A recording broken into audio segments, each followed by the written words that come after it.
In this video, I'm going to go over the complete pull-up checklist so you can get your first pull-up.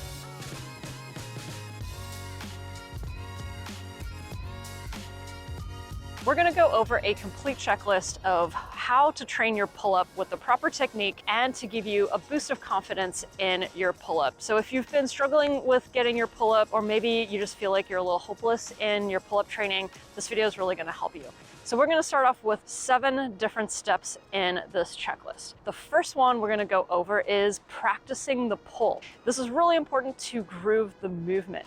What we want to do is set the scapula so that you can use your lats more efficiently. One of my favorite techniques is using the squeeze the oranges technique. As you're standing here, pretend that you have some oranges in your armpits and you're going to squeeze those armpits together. Now that's going to set your scapula and create the strong scapula position. Now you're going to bring your arms overhead, trying to keep that tension that you feel in your armpit and in your lats. And this is the position we want when you start the pull-up. Our 2 biggest mistakes are often shoulders rounded forward at the top of the pull-up, or the shoulders up and squeezed together. We really want to avoid this because it doesn't recruit the lats. So let's fix this. We're going to do this with the practice of the pull-up. You're going to get into a depressed position and really focus on that pulling motion. In order to really recruit the lats in the pull-up, you want that arch in the upper spine. As you're pulling your arms down, you're gonna arch the spine up slightly. So we're gonna focus on this arched position in most of the pull-up training today.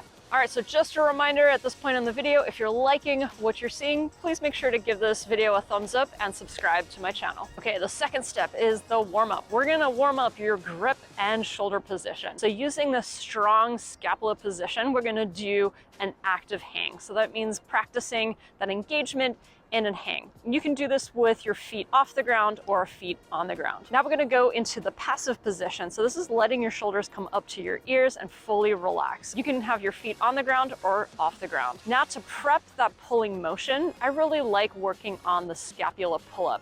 So this is where you go from a passive position to an active position. I like anywhere between 3 to 5 reps, or you can go upwards of 10. You can also keep your feet on the ground for this warm-up. This hanging warm-up is actually a great way to start strengthening the pull-up. And I actually have a program all about hanging to really develop that hanging strength called Hanging Tough. I'll leave a link in the description below so you can check that program out. So this hanging is the start of your strength training, getting really strong in your grip as well as in your scapula position.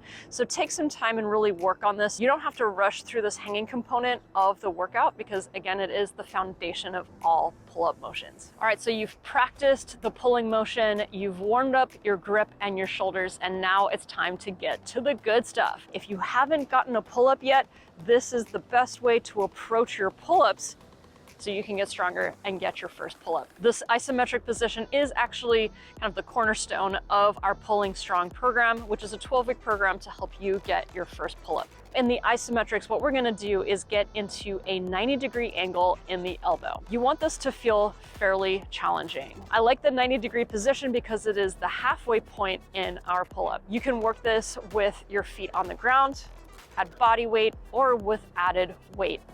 Really, you have to choose a weight that's going to challenge this position and hold it for at least 10 seconds. You're gonna do the 90-degree position first, and then you're gonna try the 120-degree position. That means lowering your body down just a little bit. The elbow is in a more open angle. This is gonna develop the strength in the bottom of the pull-up. Again, you can do this with feet on the ground, with body weight, or with extra weight. Now the last piece, which I don't always recommend, especially if you have elbow issues or elbow pain, is the full lock off at the top of the pull-up. If you do have elbow pain, I would say just skip this, but if you don't have elbow pain and you really do struggle with that last bit of the pull-up, I recommend working on holding the top lock-off position, and you can do this for a shorter amount of time, so maybe more like 5 to 8 seconds instead of 10 seconds, just so that the elbow doesn't get irritated. For the isometric holds, I like anywhere between 4 and 6 sets of 10 seconds, making sure that you're resting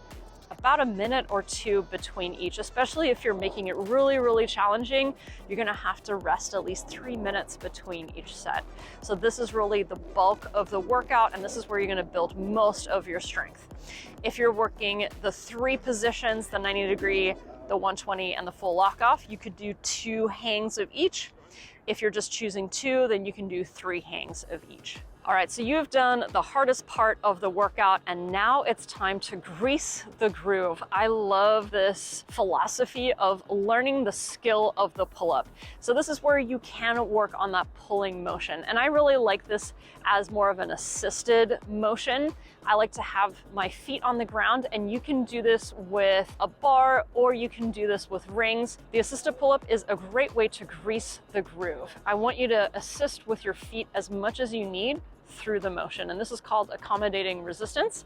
So you can assist more during the hardest parts of the movement and assist less through the easiest parts of the movement. All right, so now we're coming to step 5. This is where we're gonna build the back. When it comes to pull-ups, we really do want a bigger back, we want a stronger back, and the best way to do this is to do rows.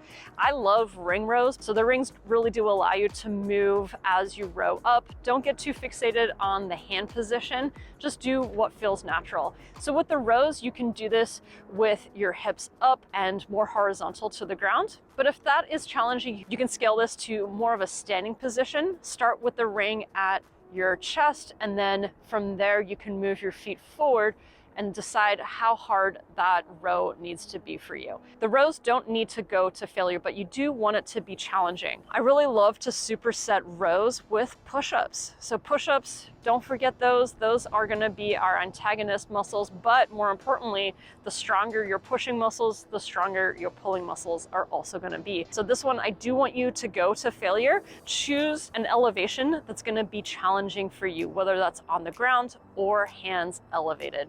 All right, so you're gonna go to as many push-ups as you can per set. You're gonna superset the rows with the push-ups, and I like 2 to 3 sets. For the rows, you're gonna choose anywhere between 8 and 10 rows, and for the push-ups, again, you're gonna do as many as possible. All right, so you've done the hard part, now we're gonna cool down. I normally like to do a little bit of a shakeout, really just letting my arms relax, shaking out the tension from all the hard work that you just did. And then you can do anything else that feels really good to you for a cool down. You can do some stretching. You could do some spinal swings or twists on the bar as well. That often helps to just stretch out the lats at the end of your session. All right, so let's talk about programming. This session on its own is actually super solid, and you can do this once a week if you're a climber. So if you're climbing 2 or more days a week, you can easily fit this in once a week. Otherwise, if you're not a climber, you can do this up to 2 times a week. For my best programming, I recommend checking out my Pulling Strong program. We're gonna be doing a 12-week coaching program to help you get your first or your 10th pull-up. Thank you so much. Good luck with your pull-ups. I hope that these exercises help you. And please feel free to leave any questions or clarifications in the comments below. All right, thanks a lot.